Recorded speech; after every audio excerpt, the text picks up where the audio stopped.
Hi everyone, welcome back to our Android development series. आज के इस लेक्चर में हम एक डैशबोर्ड यूआई डिज़ाइन करना सीखने वाले हैं। आइए प्रोजेक्ट को शुरू करते हैं। हमने एक छोटा सा प्रोजेक्ट बनाया है। इसका पैकेज नेम com.app.dashboard.ui रखा है।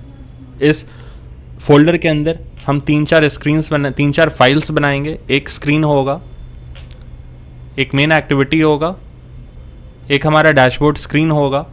इसके बाद इस स्क्रीन पे डैशबोर्ड आइटम्स को डिस्प्ले कराने के लिए हमें मॉडल क्लास और एक आइटम की ज़रूरत होती है।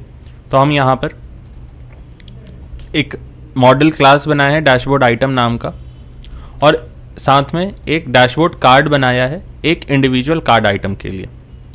सो अब लेक्चर स्टार्ट करते हैं।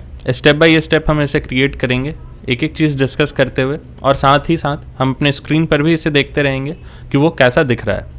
हम यहाँ पर ग्रिड लेआउट का यूज़ करेंगे अपने डैशबोर्ड को डिज़ाइन करने के लिए। तो अब इस फोल्डर स्ट्रक्चर को मिनिमाइज कर लेते हैं। तो हमारा ऐप खुल चुका है, आप देख सकते हैं डैशबोर्ड यूआई लिखा है।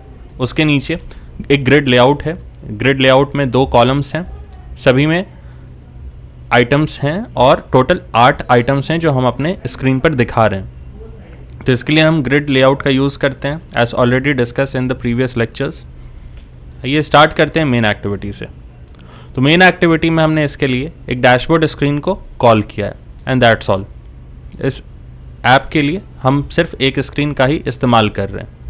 आप चाहें तो आप यहाँ पर एक नेविगेशन ग्राफ सेट कर लें और उसके किसी एक स्क्रीन को ये डैशबोर्ड स्क्रीन बना लें, और साथ में बाकी स्क्रीन्स भी आप डिज़ाइन कर लें खुद से और अपने प्रोजेक्ट को कंप्लीट कर सकते हैं। तो इस लेक्चर में हम सिर्फ डैशबोर्ड स्क्रीन को कैसे डिज़ाइन करना है वो सीखेंगे। अब हम यहाँ से डैशबोर्ड स्क्रीन की तरफ बढ़ते हैं। इस स्क्रीन में सबसे पहला स्टेप होगा कि हम अपने आइटम्स को डिफाइन करें, यानी कि हमें ये home, about us, products, notifications, contact, change password, account and log out, ये 8 ऑप्शंस हम अपने यूज़र्स को दिखाना चाहते हैं। तो इसके लिए हमें एक डैशबोर्ड आइटम बनाना होगा। उसे एक इमेज, एक टेक्स्ट और एक आईडी देनी होगी। इमेज और टेक्स्ट का इस्तेमाल हम अपने यूआई पे डिस्प्ले कराने के लिए कर रहे हैं, और आईडी का यूज़ हम तब करेंगे जब हमें इसके क्लिक पर किसी दूसरे स्क्रीन पर जाना हो बेस्ड ऑन द आईडी। अगर उसकी आईडी 1 होगी तो हम उसे होम स्क्रीन पर भेज देंगे, अगर उसकी आईडी 2 होगी तो अबाउट अस पे भेज सकते हैं। इस तरीके से इस प्रोजेक्ट में हम अभी इसे क्लिकेबल रखेंगे, मगर इसके अंदर कुछ कोड एग्जीक्यूट नहीं करेंगे। आप अपने नैव ग्राफ को सेट अगर कर लें तो उसके बाद आप इन 8 स्क्रीन्स को अलग अलग डिफाइन करते हुए सारे ऑन क्लिक पर अलग स्क्रीन्स पर आप रिडायरेक्ट कर भी सकते हैं। स्टेप 1 हमारा कंप्लीट हो चुका है। We have created a list of items. इसे हमने डैशबोर्ड आइटम्स नाम के एक वेरिएबल में स्टोर कर रखा है, और ये डैशबोर्ड आइटम एक खुद से डिफाइन किया हुआ एक क्लास है, एक डेटा क्लास है जिसमें 3 वेरिएबल होंगे। आईडी एक इंट टाइप का है, आइकन एक इमेज वेक्टर है, और लेबल एक स्ट्रिंग वैल्यू है। इसे हमने डैशबोर्ड आइटम नाम के हमारे फाइल में डिफाइन कर रखा है। So this is the data class that we are talking about. यहाँ पे हमने डेटा क्लास को डिफाइन किया डैशबोर्ड आइटम्स के लिए। अब इसका इस्तेमाल हम तब करेंगे जब हमें यूआई पर एक इंडिविजुअल आइटम दिखाना हो। हम एक ग्रिड लेआउट में एक लिस्ट शो करने वाले हैं, वो एक्सट्रैक्ट करते हुए एक एक आइटम को लाएगा आइटरेट करता हुआ, और वहाँ पर ये डेटा फीड करेगा अपने एक किसी आइटम को। हर आइटरेशन पे वो एक आइटम के लिए ये 3 चीज़ें हैं जो वो उसे फीड करेगा, और उसके बाद वो यूआई पे डिस्प्ले हो जाएंगे। तो हमारा स्टेप 1 कंप्लीट हो गया है। स्टेप 2 के बारे में हमने डिस्कस कर लिया। अब आते हैं स्टेप 3, यानी कि इसे डिस्प्ले कराने के लिए। तो इसके पहले तो हमें एक स्क्रीन बनानी होगी। उस स्क्रीन पे हमने एक कॉलम रखा है, कॉलम को फिल मैक्स साइज से पूरा साइज़ दे दिया है। बैकग्राउंड कलर उसका वाइट रखा है, और हर तरफ से इक्वल 16 dp का स्पेसिंग दे रखा है। इसके बाद हम एक टेक्स्ट रख रहे हैं जिस पे डैशबोर्ड यूआई लिखा है, जो इस प्रोजेक्ट का नाम है। आप अपने प्रोजेक्ट का नाम यहाँ पर लिख सकते हैं। हेडलाइन लार्ज दिया है ताकि ये काफ़ी बड़ा दिखे, और साथ में इसे बॉटम से एक कुछ पैडिंग दी है। फिर कुछ स्पेस के बाद हमने यहाँ पे लेज़ी वर्टिकल ग्रिड का इस्तेमाल किया है। आपको मालूम होगा कि हम वर्टिकल ग्रिड का इस्तेमाल जब भी करते हैं तो उसके साथ हमें नंबर ऑफ़ कॉलम्स देना काफ़ी ज़रूरी होता है। यदि हम लेज़ी हॉरिजॉन्टल ग्रिड का यूज़ कर रहे होते तो हमें नंबर ऑफ़ रोज़ देना पड़ता। यहाँ पर हम नंबर ऑफ़ कॉलम्स दे रहे हैं इसका साइज़ हमने 2 दिया है ताकि एक रो के अंदर 2 कॉलम्स में हमारा ग्रिड बढ़ जाए। इसके बाद बढ़ते हैं आगे। किसी लिस्ट को डिस्प्ले कराने के लिए हमें आइटम्स की ज़रूरत होती है। ये आइटम्स हमें, ये डैशबोर्ड आइटम्स हमें यहाँ से मिल जाएगा, इसलिए हमने इसे इनिशियलाइज़ किया था इस लिस्ट के साथ। हम ये डैशबोर्ड आइटम्स इस लेज़ी वर्टिकल ग्रिड में पास कर रहे हैं। इसके बाद हमारा एक एक आइटम आइट्रेट होता हुआ आ रहा है और ये फीड हम कर रहे हैं अपने डैशबोर्ड कार्ड में। ये डैशबोर्ड कार्ड आपके एक इंडिविजुअल आइटम का लेआउट डिज़ाइन होगा, जिसमें हम एक कार्ड बनाएंगे, उसके सेंटर पे एक इमेज और इमेज के नीचे एक टेक्स्ट रखेंगे, और जैसे जैसे हम यहाँ पे डेटा फीड करते रहेंगे उस तरीके से ये कस्टमाइज्ड होता हुआ स्क्रीन पर दिखेगा। जैसे पहले वाले आइटम के लिए उसकी ID 1 है, उसमें जो आइकन यूज़ हुआ है वो आइकन्स डॉट डिफ़ॉल्ट से होम वाला आइकन यूज़ हुआ है, और जो टेक्स्ट है वो भी होम है, that is the label of this card. So that's all.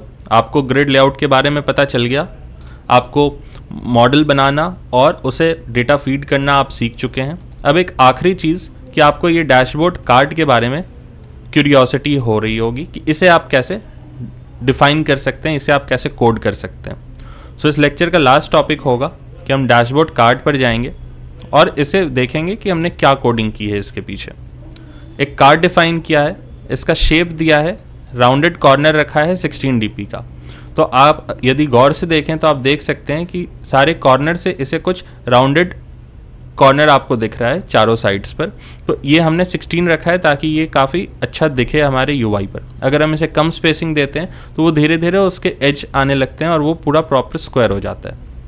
Elevation दिया है जिससे हमें ये शैडो इफेक्ट देखने को मिल रहा है। Card defaults dot card elevation 12 dp का एलिवेशन, ये काफ़ी नॉर्मल है। 10 to 12 dp का आप एलिवेशन अपने कार्ड पर दे सकते हैं और अपने ज़रूरत के हिसाब से उसे कम या ज़्यादा भी कर सकते हैं, बट 12 dp और 10 dp is a good value to be used. उसके बाद हमने एक मॉडिफायर बनाया है। इस मॉडिफायर में 8 dp का पैडिंग दिया है ताकि इसके अंदर के जो भी एलिमेंट्स हैं यानी कि इमेज और टेक्स्ट वो 8 dp के स्पेस के अंदर ही आएँ। फिल मैक्स विड्थ दिया है ताकि इसे जितना भी विड्थ मिल रहा है उसे ये ऑक्यूपाई कर सके। क्योंकि इस ग्रिड में 2 कॉलम्स हैं तो इसलिए एक को सिर्फ हाफ ऑफ द स्क्रीन ही मिलेगा। तो हम ये चाहते हैं कि ये जो कार्ड है ये 16 dp का गैप छोड़ने के बाद पूरे एंटायर विड्थ पे अपना जगह ऑक्यूपाई कर सके। इसके बाद हमने एक कॉलम डिफाइन किया है जिसे हमने वर्टिकली और हॉरिजॉन्टली दोनों ही केसेस में उसे सेंटर पे रखना चाहा है। तो एक कॉलम के केस में हम वर्टिकल अरेंजमेंट का यूज़ करते हैं और अलाइनमेंट के लिए हॉरिजॉन्टल अलाइनमेंट का यूज़ करते हैं। तो इससे हमारे इस कॉलम के अंदर जितने भी एलिमेंट्स हैं यानी कि इस केस में जो आइकन और टेक्स्ट है वो एग्जैक्ट सेंटर पे आ जाएगा। और क्योंकि हमने कॉलम का इस्तेमाल किया है तो ये टॉप टू डाउन आपको दिखेगा, यानी कि आइकन पहले दिखेगा और वर्टिकली उसके नीचे आपको टेक्स्ट दिखेगा। आइकन में हमने जो हमें डेटा जो फीड किया गया था उस आइटम से हम आइकन को एक्सट्रैक्ट कर रहे हैं और टेक्स्ट के लिए उस डेटा से हम लेबल को एक्सट्रैक्ट कर रहे हैं। आप देख सकते हैं कि डैशबोर्ड कार्ड में हमें एक आइटम की ज़रूरत है, ये एक स्पेसिफिक आइटम को डिनोट करता है। जब हमें यहाँ से ये आइटम मिल रहा था, जैसे ID 1 के लिए ये वाला एक आइटम होगा, ID 3 के लिए ये एक आइटम होगा, तो जैसे जैसे ये लिस्ट आइट्रेट होते जाएगी तो हमें हर आइट्रेशन पे एक डिफरेंट आइटम मिलेगा। ये आइटम इसी ऑब्जेक्ट को कहते हैं जो कि यहाँ पर बन चुका है। ये 3 चीज़ इसके पास ID, टेक्स्ट और आइकन है। तो अब हम इस आइटम को अपने डैशबोर्ड कार्ड में पास कर रहे हैं इसके कंस्ट्रक्टर में, और इस आइटम की मदद से अब यहाँ पर हम डॉट ऑपरेटर लगा करके आइटम डॉट आइकन और आइटम डॉट लेबल को एक्सट्रैक्ट करते हुए अपने आइकन और टेक्स्ट में रिस्पेक्टिवली दिखा रहे हैं। यदि आप चाहें तो अपने टेक्स्ट के पहले आप इसकी ID भी दिखा सकते हैं। आइए उसे भी एक बार देख लेते हैं करके।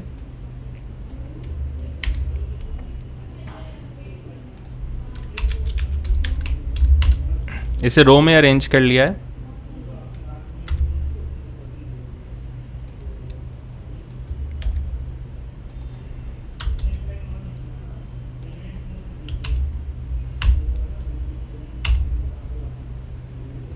ऑल राइट, अब हम अपने ऐप को रीलॉन्च कर लेते हैं। तो आप ये देखेंगे कि हर आइटम के पहले उसका ID जुड़ जाएगा, यानी कि होम की जगह अब 1 होम लिखा आएगा, टू अबाउट अस लिखा आएगा। तो अब हमारा ऐप रीलॉन्च हो चुका है।